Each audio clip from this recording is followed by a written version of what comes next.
네, 주님을 아는 것이 우리의 힘입니다. 한 주간도 평안하셨습니까? 오늘 우리는 완전한 복음 2장 인간을 함께 살펴볼 차례입니다. 성경의 핵심은 복음입니다. 성경의 모든 기록은 복음을 위한 준비이거나 복음에 대한 선언이거나 복음에 참여입니다. 어떻게 매주 교회에 나가면서 복음을 듣지 못하고 자랄 수 있지? 이게 저자가 던졌던 질문이고, 복음을 설명하기 위해서 1부에서는 땅에서 바라본 복음, 2부에서는 하늘에서 바라본 복음, 3부에서는 의미와 적용을 다루는데요. 오늘 우리는 1부 땅에서 바라본 복음 중 인간을 살펴볼 차례입니다. 우리는 예배하는 사람들입니다. 예배는 사람에게 내려진 갈망이고 하나님이 주신 선물입니다. 예배는 사람에게 내려진 갈망이자 본능, 충동으로 하나님 자신이 우리를 그렇게 창조하셨습니다. 예배는 하나님이 주신 선물입니다. 그런데 만일 우리가 하나님으로부터 온 예배의 선물을 하나님을 위해서가 아니라 하나님이 지으신 물건들을 위해 사용한다면 어떻게 될까요? 이것은 반역이고 최악의 반란일 것입니다. 너 하느라 이 일로 말미암아 놀랄지어다, 심히 떨지어다, 두려워할지어다. 예레미야 선지자는 이렇게 외치고 있는데요. 왜 그럴까요? 이는 온 세계가 우리가 하나님이 계심에도 불구하고 그분을 변함없는 열정과 넋을 빼앗긴 격정으로 추구하는 대신에 그분이 주시는 장난감만을 낚아채 도망치려 한다는 참상에 몸부림치고 있는 소리입니다. 하나님 자체가 아니라 그분이 주신 유익 때문에 하나님을 원하는 것은 여전히 우상 숭배입니다. 그렇다면 이에 대한 하나님의 반응은 어떠한 것일까요? 이것을 알기 위해서는 우리는 먼저 하나님이 어떤 분인가를 이해해야 합니다. 하나님에 대해서 보아야 할 우리의 두 가지가 있는데요. 하나는 인자하심이고 하나는 준엄하심입니다. 로마서 11장 22절에 보면, 그러므로 하나님의 인자하심과 준엄하심을 보라. 넘어지는 자에게는 준엄하심이 있으니 너희가 만일 하나님의 인자하심에 머물러 있으면 그 인자가 너희에게 있으리라.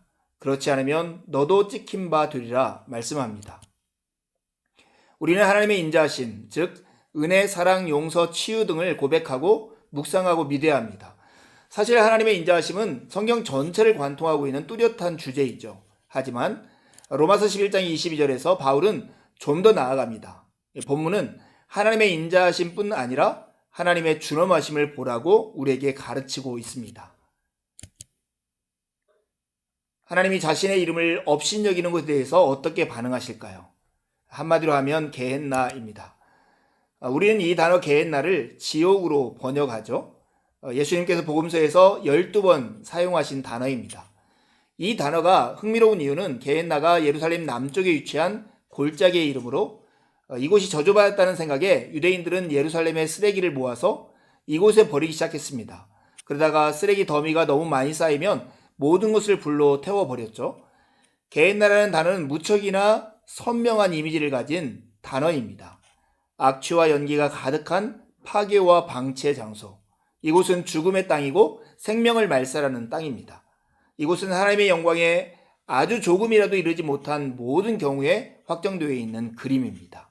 이 게헨나라는 말을 들었을 때 예루살렘 사람은 그 이미지가 분명하게 떠올랐을 것입니다. 우리에게 마땅한 그것은 인자하심이 아니라 준엄하심입니다. 하나님의 두 가지 반응, 인자하심과 준엄하심은 모두 그분의 완벽하고 거룩한 자기 충족성에서 나오고 창조세계에 공의롭게 베풀어졌지만 이 둘의 가장 큰 차이는, 그리고 우리가 그 차이를 제대로 이야기하지 않은 이유는 우리에게 마땅한 것이 오직 하나님의 준엄하심이라는 사실입니다.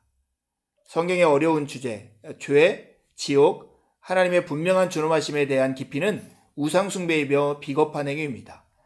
여러분 생각해 보십시오. 자녀에게 찻길이나 수영장의 위험을 가르쳐주지 않는 것이 사랑이 아닌 것처럼 하나님의 준엄하심에 대해 경고하지 않는 것은 사랑이 아닙니다.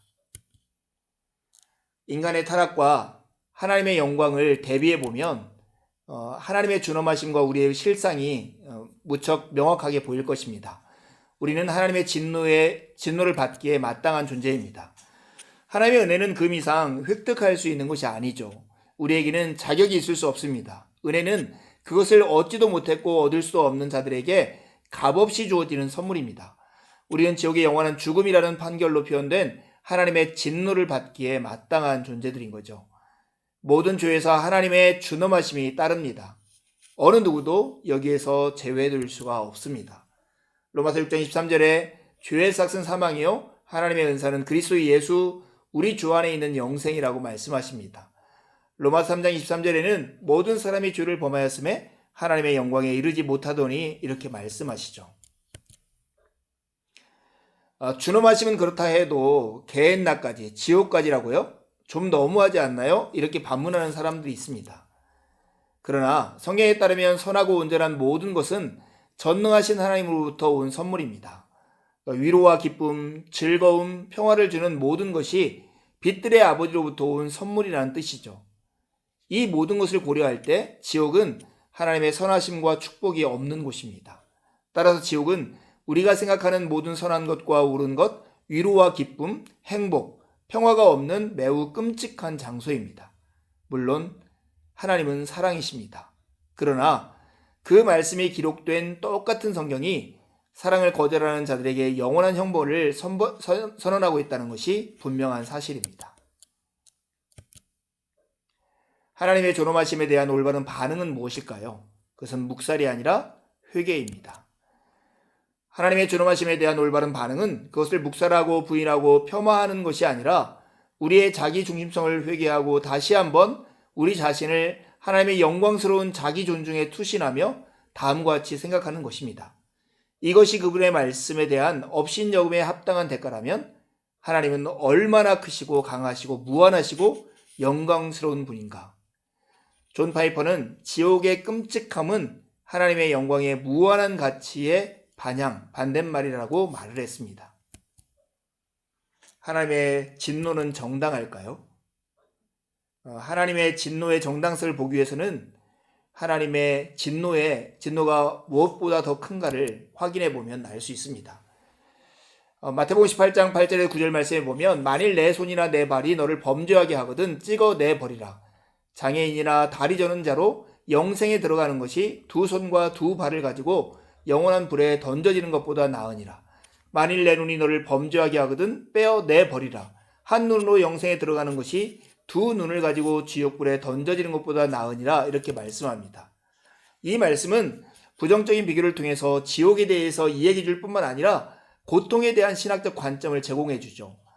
예수님의 말씀대로라면 내가 내 아이들을 두 번 다시 안아보지 못하고 내 아들의 머릿결을 쓰다듬어 주지 못하고 양치질과 운전을 전혀 할 수 없으며 온몸이 마비되어 목 아래로는 아무런 감각이 없고 악성 뇌종양 3기의 진단을 받는 것이 내가 하나님 나라에 들어가지 못하는 것보다 훨씬 낫다라고 말씀하는 것입니다.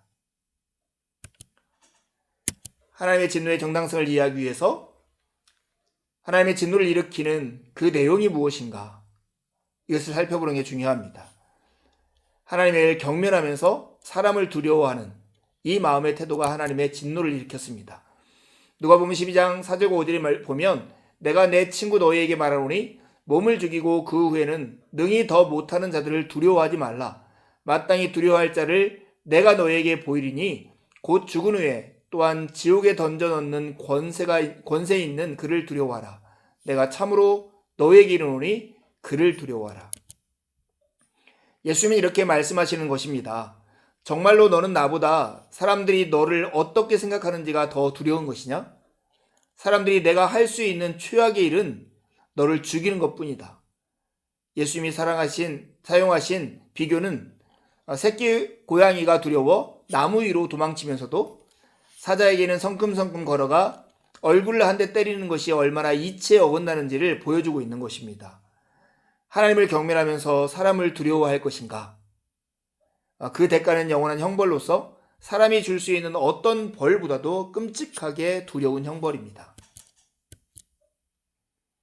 천국과 지옥의 차이, 그것은 하나님과 우리의 사이만큼이나 큽니다. 이것이 바로 진노의 무게를 보여주죠.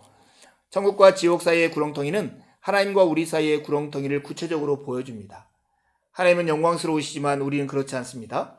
하나님은 거룩하시지만 우리는 그렇지 않습니다. 하나님은 의로우시지만 우리는 그렇지 않습니다. 하나님의 전적인 완전하심과 우리의 전적인 부패 사이에는 악취와 연기로 가득한 게헨나의 구렁텅이가 존재해야 마땅합니다. 그런데 우리가 생각할 것이 있습니다. 겁을 주어서 사람을 천국으로 이끌 수 있을까 하는 거예요. 없다는 겁니다. 지옥에 대한 지식과 믿음은 중요하지만 예배자들을 만들어내지는 못합니다. 그러나 그럴 수 있다는 착각은 지옥의 교리가 하나님의 이름으로 수많은 사람들에 의해서 오남용되어 온 역사적인 방식이었습니다. 어떤 사람에게 겁을 주어 천국으로 이끌 수 있을까요? 없습니다. 천국은 지옥을 두려워하는 사람들을 위한 곳이 아니라 하나님을 사랑하는 사람들을 위한 곳입니다. 겁을 줘서 선한 도덕적 행위를 하게 할 수는 있습니다. 하지만 그것은 구원이 아니고 기독교적이지도 않습니다. 그렇다면 왜 굳이 천국과 지옥의 간극을 이처럼 강조하는 걸까요? 천국과 지옥의 간극에 대한 강조가 그 간극을 이어주는 것이 아닙니다. 그러면서도 왜 굳이 이 간극을 강조해야 할까요?